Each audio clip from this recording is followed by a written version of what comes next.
Okay, so Paranormal Activity, the marked ones. I've never been a fan of the Paranormal Activity series. I would go as far as to say I hate each of them. Like, I didn't even like the first one. Like, the series has its fans, I'm not one of them, just saying.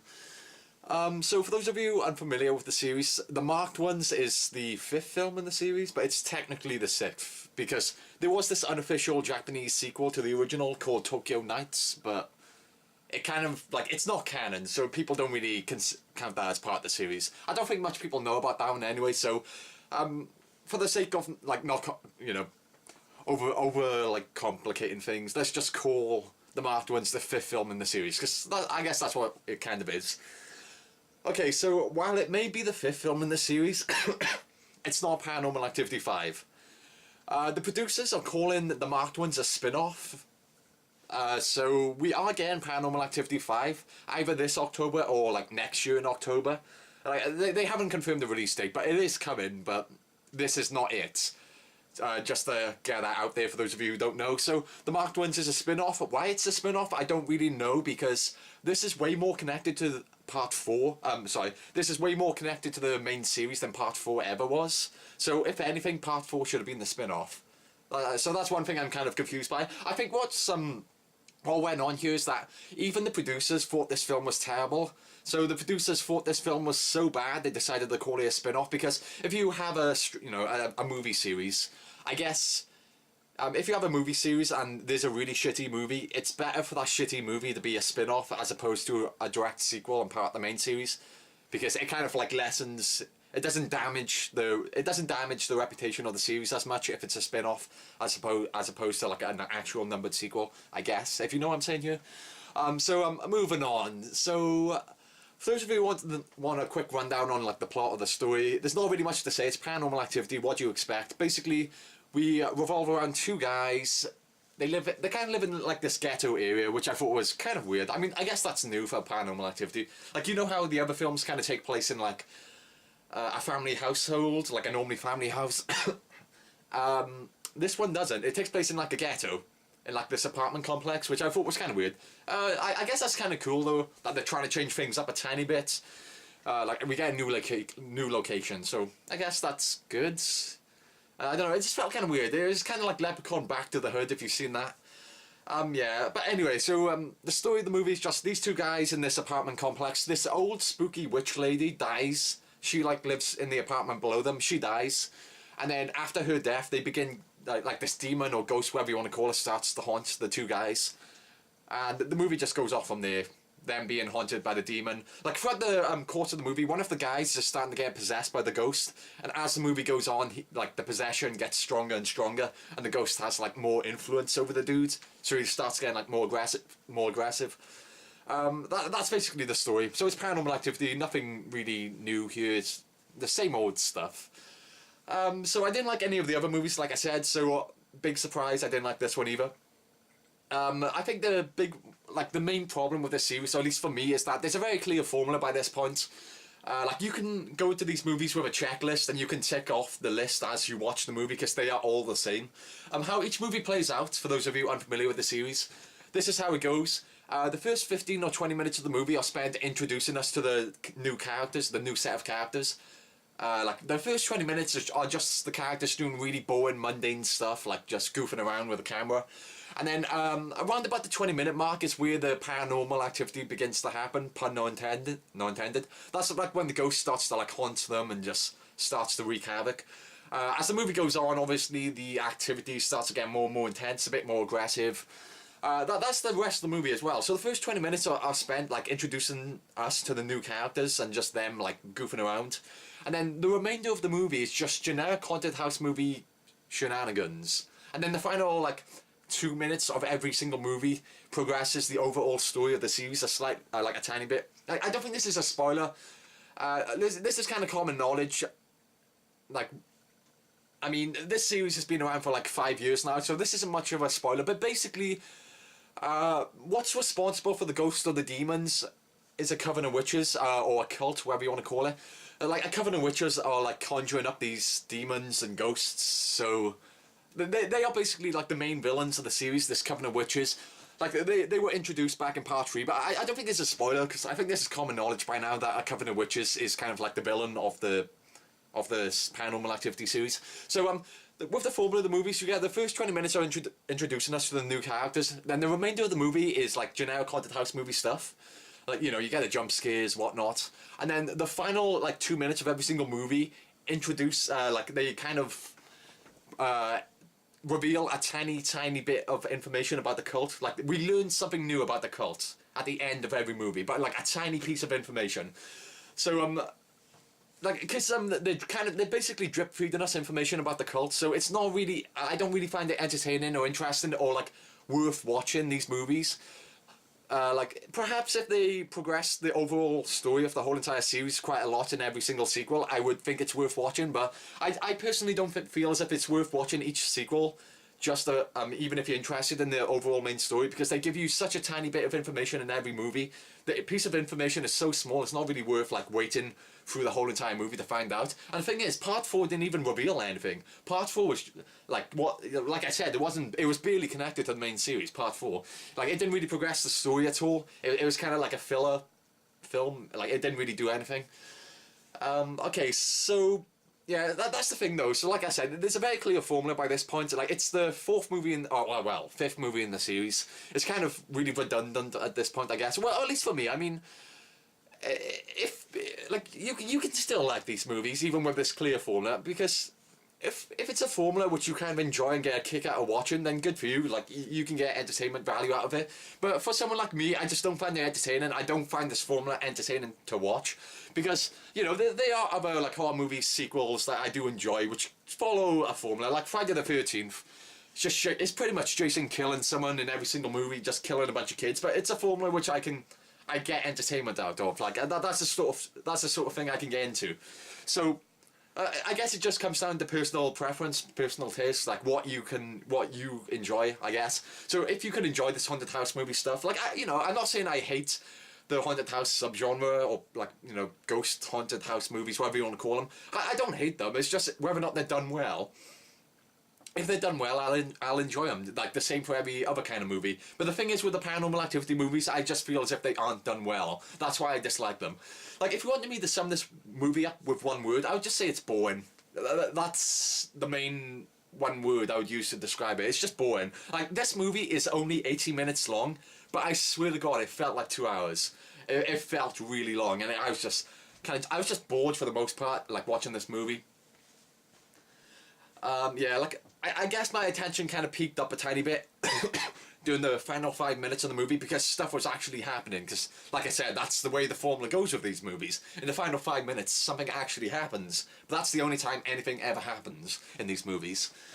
Okay, so even if you're a fan and you're kind of you're in for this for like the scares or the haunted house movies related stuff, like, you know, the scares and whatnot, even if you're in for the scares, it's not much here to satisfy you, because, or at least in my opinion, there isn't, because the scares are really lame. Like, the scares are... Okay, I'll give you an example. There's quite a few jump scares, and it's like they aren't even trying. Like, with the scares, they aren't even trying to be inventive or creative or original. Like, every single scare you see coming a mile off. For example, at one point in the movie, there's, like, this doorway. You can't see what's on the other side of the doorway because there's, like, these beads hanging down from the doorway. So it's kind of, like, blocking your view on what's on the other side. So the guy, like, he's trying to find his friend, and he's kind of walking up to the doorway. And of course, like I said, he can't see what's on the other side because of the beads hanging down. So he's kind of, like, calling his friend. He's like, "Hey, dude, you there? You behind there?" And he's, like, getting closer and closer with the camera, like, towards this doorway, towards this curtain of beads, which is stopping you from seeing what's on the other side. And as he, like, gets right up to the beads, all of a sudden his friend jumps out on the other side. And that's the jump scare. I mean, like, do I have to say anything? It's just... It's just like, they're not even trying, like I said. That's the way I feel. They're not even trying. Like, these scares, they're just so predictable. Like, another one, for example. This guy, there's like a fogged up window, it's kind of misted up, so you can't see what's on the other side of the window because it's all fogged up. And he can hear, like, whispering coming from the other side of the window. So he's, like, leaning closer and closer towards the window to hear the whispering. And then, like, a hand slams on the other side, and that's the jump scare. So, hopefully you'll agree from, like, the way I'm describing these. Hopefully you'll get the idea of how predictable these scares are. There were 2 scares in the whole entire movie that I liked, and that's not really much of a compliment, because when you got 2 good scares compared to 50 really shitty scares, that's not a good ratio. Okay, so the 2 scares I did like though, one was a jump scare. I'm not gonna spoil it, but it's the one with the trapdoor and the girl. Like it was a predictable jump scare, but I found it satisfying. Like that's the word I would use for it. I found it satisfying. Like it didn't make me mad or piss me off. I thought that jump scare was fine. The other scare that I liked, it wasn't a jump scare. Once again, I'm not gonna spoil it. So the second jump scare, it wasn't. Well, it wasn't a jump scare. The second scare I liked. It's kind of like one of those background things. Once again, it involves the trapdoor, but it's basically like something appears in the background. It's kind of subtle. I liked it. I thought that one was fine. Like it wasn't great, but I was like, yeah, okay, that's fine. That was an okay scare. That's kind of what went through my head during the scene. Yeah. Okay. So. So let's go back to the formula for a second. So some people might try and argue that they are trying something new in this movie because the guy's getting possessed. Like I'm not sure. Like I haven't seen any people try to argue this, but I'm just saying some people might try and argue that the guy getting possessed is a new thing. So it's not, they're kind of breaking the formula by having the guy possessed, because throughout the course of the movie, one of the characters is getting possessed. And as the movie goes on, like the possession on the character like gets stronger and stronger. This isn't anything new. I would just like to bring back Katie from the first movie, back when she was in the first movie, because that pretty much the same things happening to her throughout the course of that movie. Like not to the same extent. Like the possession angle is a lot more predominant in this movie, I guess, than it was in the first movie. But it was still there in the first movie. Like throughout the course of the movie, Katie was getting possessed. So. Like I'm just saying, there's nothing new in this like sequel in terms of the formula. Like they don't break away from the formula at all. It's like exactly what you would expect. And also the characters make really stupid decisions as well, which like immensely stupid decisions. For example, towards the end of the movie, the characters are in a life or death situation, and they are fully aware that they could die in this situation. Like they are fully. It's not as if they're caught off guard. They know that they are in a situation where they could very easily die. It's a group of characters, and they basically split up from one another. They split up, and it's just like, why? Because obviously your odds of survival are better if you are together in a group. And then they just like split up, and that thing just, I was like, really? Like there's not really any excuse for that. It's just stupid. Oh yeah, that it happens like 2 times as well. With the characters split up in life or death situations, they actually split up twice, which I thought was just, you know, it's just dumb. Another thing, not as stupid, but it still kind of bugged me. At one point in the movie, the characters find this like secret basement. Like they access it through this like hidden trapdoor. So they are going through the trapdoor. They're going to explore the basement, this hidden basement area. And what happens is they go down the ladder, like which is connected to the trapdoor. They're going down the ladder, and then what if the guys say, "Hey, dude, close the trapdoor"? And then the guy's like, "Why?" And then the guy says, "Just do it." And the guy closes the trapdoor. You might be wondering what is the big deal about the trapdoor. This might be just me, like my own line of thought here, but the way I see it is that if you were investigating this, like at this point in the movie, the characters know that something paranormal is going on as well. They are fully aware that there's something spooky going on, like something strange. So I'm just saying, if you were going down this trapdoor, why would you close the trapdoor if you were investigating this basement? Because to their knowledge, the only way out of this basement is with that trapdoor. And like I said, this might be my own line of thought. I might be the only person thinking this, and you might be wondering, well, what's the big deal about them closing the trapdoor? What pisses you off so much about that?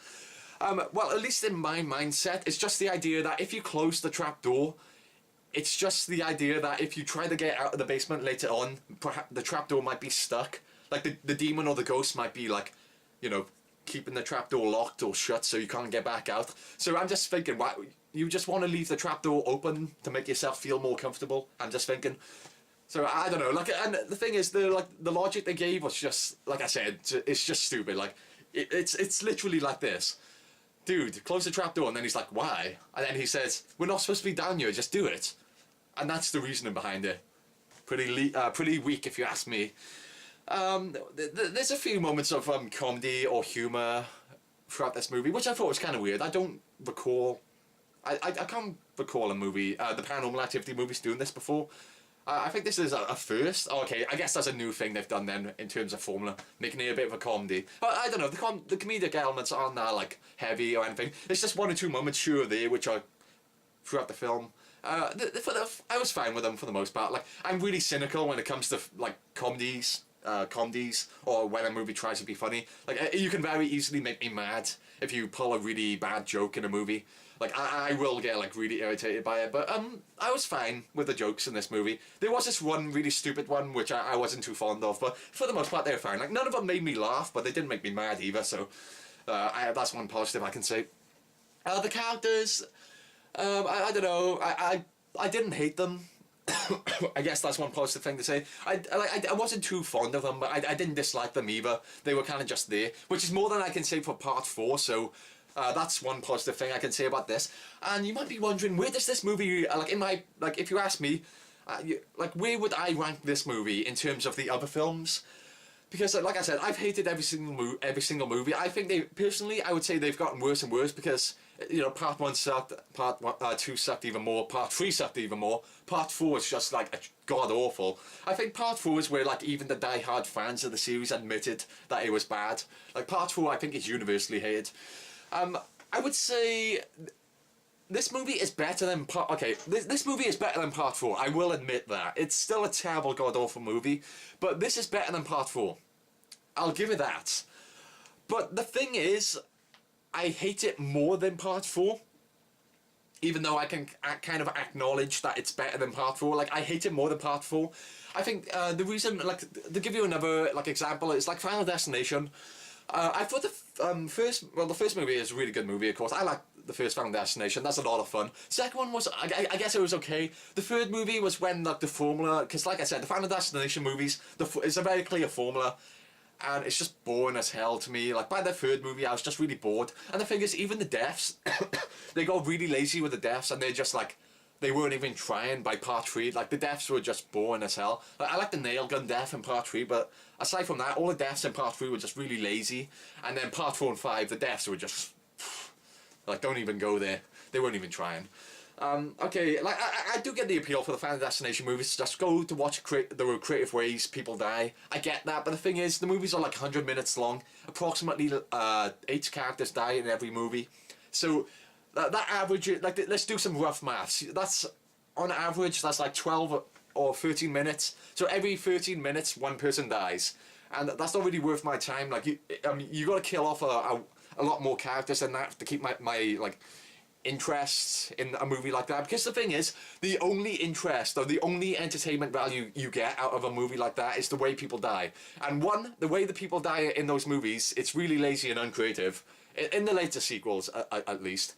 And secondly, not enough people die for it to be worth my attention. Like, for the most part, I'm just bored waiting for the next death scene, and there's not enough of them to keep me interested. And like I said, you're not interested in the characters in those movies or anything like that, or the mythology. You're just watching the movies to see people die. So, and if not much people die in each one of those movies, where's the entertainment value? Especially when the way they die is like really lazy and uncreative. But anyway, okay, I went on like I got sidetracked big time there. Okay, so as I was saying, so as the movies go on with Final Destination movies, they just get worse. It's a straight downhill. Except for Final Destination 5, I will acknowledge it's better than Part 4, but my problem is, Part 5 is the exact same movie as the previous ones. I've seen this movie 5 times in a row by that point. And that's the reason I hate it more than Part 4, because even though it's more well made, I'll give it that, it's the 5th time in a row I've seen this movie, and I'm just even more bored than I was when I watched Part 4, because it's the 5th time I've seen it. Like, Part 4 is worse, but the thing is, when I watched Part 4, it was only the 4th time I had seen the exact same movie. So when I watched Part 5, it was the 5th time I've seen the exact same movie, so that's why I hate it even more. And it's the exact same thing with Paranormal Activity. That's how I rationalised my hatred for this movie more so than Part 4. Although it was more well made than Part 4, I'll give it that. The thing is, Paranormal Activity 4, it was the 4th time I was watching the exact same movie. This time around, I'm watching the exact same movie for the 5th time. So that's why I hate it a lot more than Part 4, even though it's more well made. Yeah, okay, so I'm not sure. I don't think I have anything else to say. I'm looking at my list of notes here. Okay, this is one thing which it's always been a problem in the Paranormal Activity movies. Not so much in the first 2 movies. It's the question, like, why are they recording this? It's a question which you have to answer in found footage movies. And if you don't give an answer, then it's just something which is you just gotta give the characters a reason for filming this. The first two movies made sense. Third movie, they were kind of stretching it, but I could buy it. Part 4, just no, zero reason. Okay, and then on to part 5, they didn't even try to rationalize it. Like with part 4, they tried to rationalize it, but the reasons they gave were just completely retarded. Like the boyfriend character, like recording that girl when she was sleeping on Skype. I mean, what the hell was up with that? It like made zero sense. Like they tried to rationalize it, but it made zero sense. As for part 5, they just said, fuck it. They didn't even bother trying. They didn't even bother trying to explain or give a reason why the characters are recording things. The characters are just recording things. Makes zero sense, but whatever. Okay. Like, yeah. Yeah, that's really all I have to say about that. It's just, they didn't give a reason. Like, that could bug me. Like, if the movie was any good, I guess it wouldn't bug me, but the fact that the movie sucked is why I'm like, it makes me kind of irritated. I guess the last thing I should talk about is the ending, I guess. I'm not going to spoil it, don't worry, but... Not that there's much to spoil, but... they basically introduce a new element to the series at the very end of this movie, and it's kind of ridiculous. Like, it'll work for some people, not so much for me. Like, they introduce a new element which is almost science fiction-y. It's really out there. Like I said, I'm not going to spoil what it is, what this new element is, but... Imagine if aliens came down and abducted the characters. That doesn't happen, but what does happen is equally as ridiculous. Like, I don't know, I can't get behind it. I will say this though, because they've now introduced this element into the series. If the further sequels, which I'm sure there will be many of, but if the further sequels utilize this new element, they could be a lot more entertaining than the previous movies. So, although this new element, I think it's kind of dumb, a bit silly, but if they use it a lot in the sequels, it could make the sequels a lot more entertaining. They could still be terrible, but at least they'll be entertaining. So that's my kind of thoughts on this new element they introduced at the very end of this movie, which was kind of like... It's a big... Like, I heard that they... Like, I didn't have it spoiled for me, but before I watched the movie, I was told that something happens at the end of this movie, which... you're probably gonna, like, be kind of shocked that they actually did it. Yeah, I was kind of, yeah. I'm not gonna spoil it what it was. I'm not gonna spoil it, but yeah, the thing at the end of this movie is kind of dumb, in my opinion. You might be okay with it, like I said, but I wasn't. Okay, yeah, okay. Anything else to say? I think I'm kind of done here. Yeah, I just hated it. It sucked. I will say this, if you like the previous movies, you'll like this one. It's exactly the same. So if you're okay with watching the same movie 5th time in a row, then check it out. Like, I don't think I'm trying to put you down when I say that either, because, you know, the Friday the 13th movies, I really enjoy them. Like, I've watched the exact same movie like 12 times in a row, and I've enjoyed it every single time. It's just down to personal preference, whether or not you can get entertained by that sort of stuff. And but let's go back to Friday the 13th for a second. I didn't like the remake. I wasn't too fond of the remake. I'll just put that out there. I think the rest of the films are fine though. Yeah, okay, I think I'm done though. So if you like the previous movies, you'll like this one. Although I will warn you, the scares in this one are like really lazy. Like they weren't even trying for this one. I'm just saying. Yeah, I didn't like it. I'm done. Okay, that's it. Okay, yeah, that's it. See ya.